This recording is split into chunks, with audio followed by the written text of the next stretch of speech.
नमस्कार, मैं हूं सत्यपाल और आप देख रहे हैं CWB Hindi news.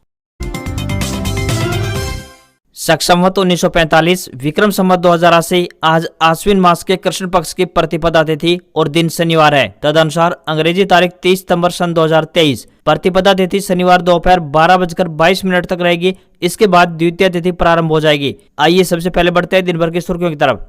Delhi transport corporation में आई बस ड्राइवर के पदों पर भर्ती, 10वीं पास करें अप्लाई। हरियाणा के जींद से होकर गुजरने वाली 13 ट्रेनों का 1 अक्टूबर से बदल जाएगा समय। पीजीटी के 1600 पदों की चयन प्रक्रिया पर हाईकोर्ट ने लगाई रोक, शैक्षणिक योग्यता में खामियों को देखते हुए लिया बड़ा फैसला। यदि आप भी घर बना रहे हैं तो जल्द खरीद लें सीमेंट, 1 अक्टूबर से बढ़ रहे हैं दाम। हरियाणा में आशा वर्करों सरकार की बैठक बेनतीजा रही। अब अगले हफ्ते सीएम के साथ होगी चर्चा, तब तक हड़ताल जारी रखने का किया ऐलान।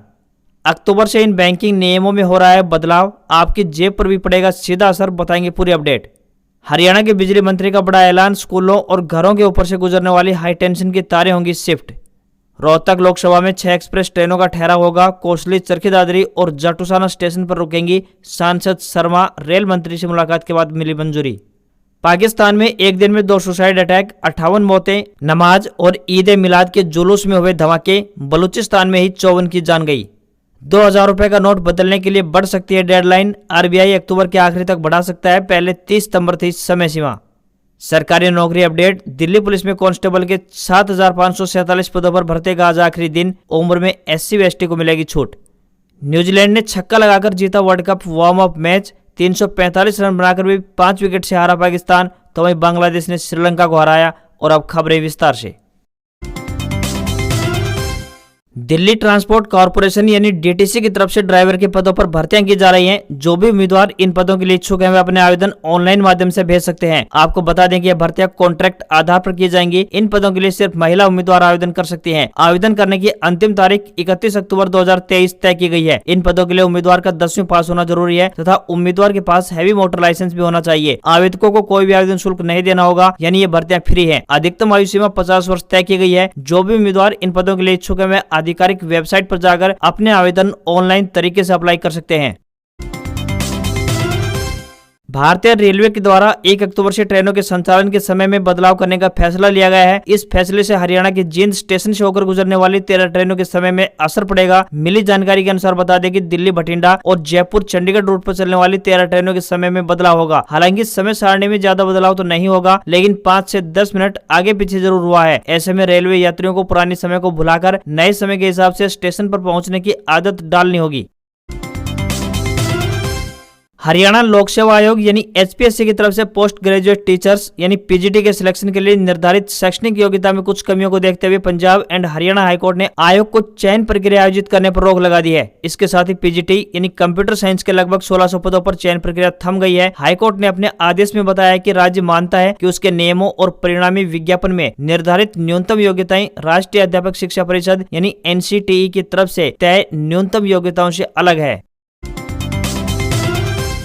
राष्ट्रीय राजधानी दिल्ली से सटे हरियाणा के प्रमुख औद्योगिक नगर गुरुग्राम और फरीदाबाद में पर्यावरण और जलवायु की स्थिति पर नजर रखने के लिए जल्द ही 8 वेदर सिस्टम यानी मौसम केंद्र स्थापित किए जाएंगे। भारतीय मौसम विभाग और गुरुग्राम मेट्रो डेवलपमेंट अथॉरिटी यानी GMDA द्वारा संचालित इस सहयोगात्मक पहल में गुरुग्राम में 5 और फरीदाबाद में 3 वेदर स्टेशन बनेंगे। GMDA द्वारा वेदर स्टेशन स्थापित करने का मुख्य उद्देश्य गुरुग्राम और फरीदाबाद जिलों में ऑटोमेटिक वेदर स्टेशन और वायु शुद्धता की जाँच करना है।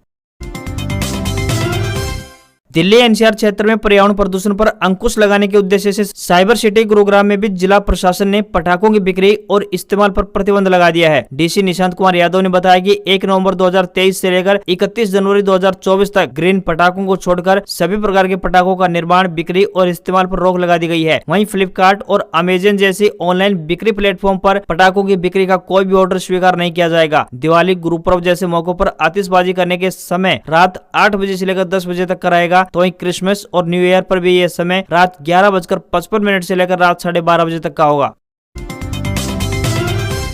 दशहरा का त्योहार पूरे देश में बड़ी धूमधाम से मनाया जाता है। इस दिन सबसे विशेष बात यह होती है कि रावण कितने फीट ऊंचा और कहां पर बना है। जहां पर रावण सबसे ऊंचा होता है वह जगह काफी सुर्खियों में होती है। हर साल की तरह इस बार भी पंचकुला में रावण यानी रावण का पुतला तैयार हो रहा है। हालांकि इस बार रावण 2019 की तुलना में छोटा जरूर बन रहा है, मगर एक समय वह था जब यहाँ का 221 फीट बने रावण की चर्चा पूरे देश में हो रही थी। इस बार पंचकुला के सेक्टर 5 के ग्राउंड में रावण तैयार किया जा रहा है। 171 फीट ऊंचे रावण को बनाने का काम पिछले 3 महीने से लगातार चल रहा है। इस रावण को बनाने में 25 कारीगर लगातार जुटे हुए हैं। बता दें कि इस रावण को बनाने में करीब 18 लाख रुपए का खर्च आएगा।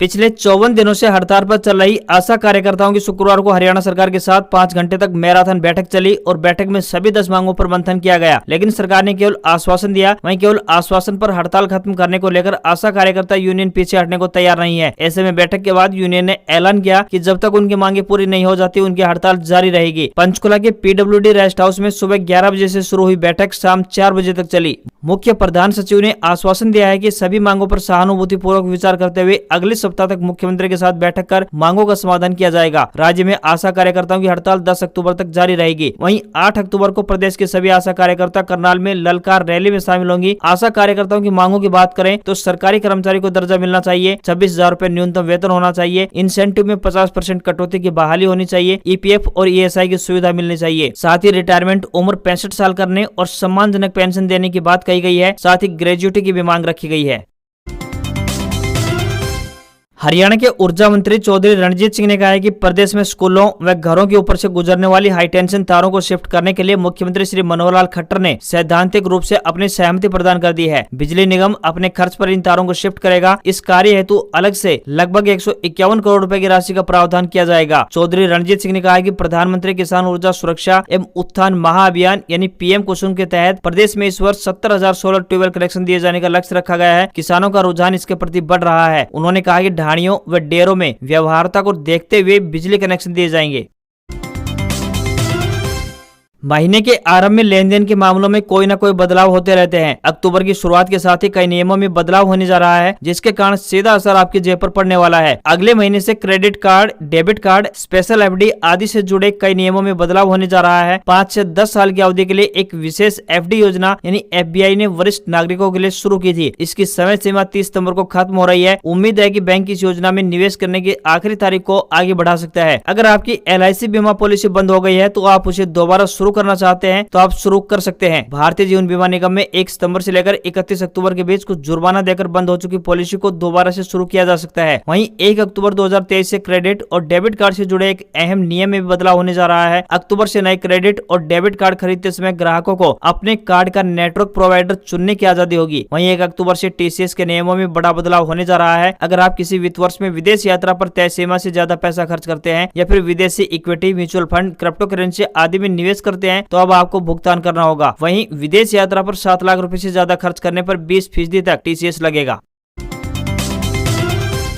पंजाब में किसान आंदोलन का असर रेल संचालन पर दिखना शुरू हो गया है। बता दें कि 19 किसान संगठनों ने पंजाब में 17 जगहों पर रेलवे ट्रैक जाम कर ट्रेनों की आवाजाही पर रोक लगा रखी है। इससे रेल डिवीजन फिरोजपुर के तहत 56 ट्रेनें रद्द करनी पड़ी, जबकि 23 ट्रेनों को उनके निर्धारित स्टेशन के बजाय रास्ते में रोक दिया गया। वहीं अंबाला डिवीजन की बात करें तो अंबाला डिवीजन की भी 3 ट्रेनों को पूर्ण रूप से रद्द कर दिया गया है, जबकि 11 ट्रेनों का रूट डाइवर्ट कर संचालन किया गया है। वहीं 12 ट्रेनों को बीच रास्ते में रद्द करना पड़ा है। अंबाला कैंट स्टेशन से होकर गुजरने वाली 29 लंबी दूरी की ट्रेनों का संचालन प्रभावित रहा है। ऐसे में किसानों द्वारा रेल रोको आंदोलन के चलते हजारों यात्रियों को परेशानी झेलनी पड़ रही है। किसानों ने 3 दिन तक रेल रोको आंदोलन का ऐलान किया है। ऐसे में आज यानी शनिवार को भी रेल सेवा बाधित होने की आशंका है।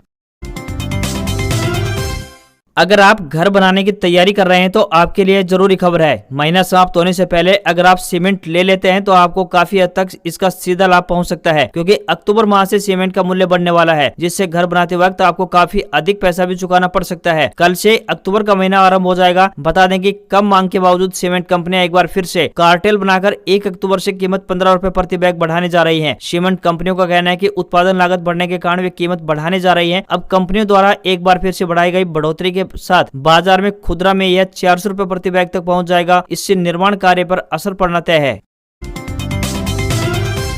दहेज उत्पीड़न के मामले में अब बिना कारण दर्ज किए आरोपियों की गिरफ्तारी हुई तो पुलिस अधिकारियों पर विभागीय और न्यायालय की अवमानना के तहत गाज गिरेगी। साथ ही बिना कारण दर्ज किए गए हिरासत की अवधि बढ़ाने वाले मजिस्ट्रेट पर भी हाईकोर्ट विभागीय कार्रवाई करेगा। पंजाब हरियाणा हाईकोर्ट ने पंजाब हरियाणा व चंडीगढ़ के लिए अहम आदेश जारी करते हुए स्पष्ट कर दिया है कि दहेज उत्पीड़न के मामले में आरोपियों की गिरफ्तारी से पहले जाँच अधिकारी को इसके लिए कारण दर्ज करना अनिवार्य होगा। अगर गिरफ्तारी जरूरी है तो एक चेकलिस्ट में इसके कारण दर्ज कर इसे मजिस्ट्रेट के समक्ष पेश करना होगा। साथ ही मजिस्ट्रेट को भी हिरासत की अवधि को आगे बढ़ाने के लिए पर्याप्त कारणों पर खुद को संतुष्ट करना होगा और लिखित में इसे दर्ज करना होगा। ऐसा करने में विफल रहने पर पुलिस अधिकारी व मजिस्ट्रेट दोनों के खिलाफ विभागीय कार्रवाई की जाएगी। एफआईआर में गिरफ्तारी न करने का कारण 2 सप्ताह के भीतर जांच अधिकारी मजिस्ट्रेट को भेजना होगा। यह अवधि लिखित कारणों के साथ एसपी ही बढ़ा सकेंगे।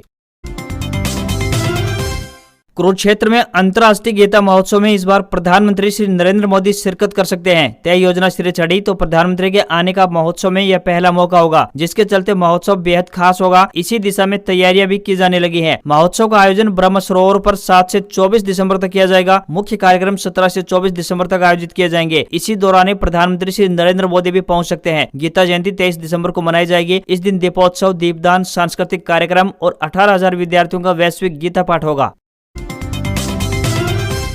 भारतीय शेयर बाजार शानदार बढ़त के साथ बंद हुए। सेंसेक्स 320 अंकों की तेजी के साथ 65,828 और निफ्टी 19,638 अंकों पर बंद हुआ। आईटी इंडेक्स को छोड़ दें तो निफ्टी के सभी इंडेक्स हरे निशान में बंद हुए। इस समय सोने के भाव में लगातार पिछले कुछ दिनों से गिरावट देखने को मिल रही है। राष्ट्रीय राजधानी दिल्ली में 24 कैरेट गोल्ड की कीमत 58,950 रुपए पहुंच गई है, जबकि 22 कैरेट वाला सोना 54,050 रुपए प्रति 10 ग्राम के स्तर पर दर्ज किया जा रहा है। चांदी की दरों की बात करें तो 1 किलोग्राम चांदी धातु की कीमत 70,400 रुपए प्रति किलो पहुंच चुकी है। वहीं $1 का रेट 83 रुपए 18 पैसे के स्तर पर बना हुआ है। आज खबरों में इतना ही। देखते रहिए आपका अपना हरियाणा का सबसे बेहतरीन news channel CWB Hindi news. नमस्कार, आपका दिन शुभ रहे।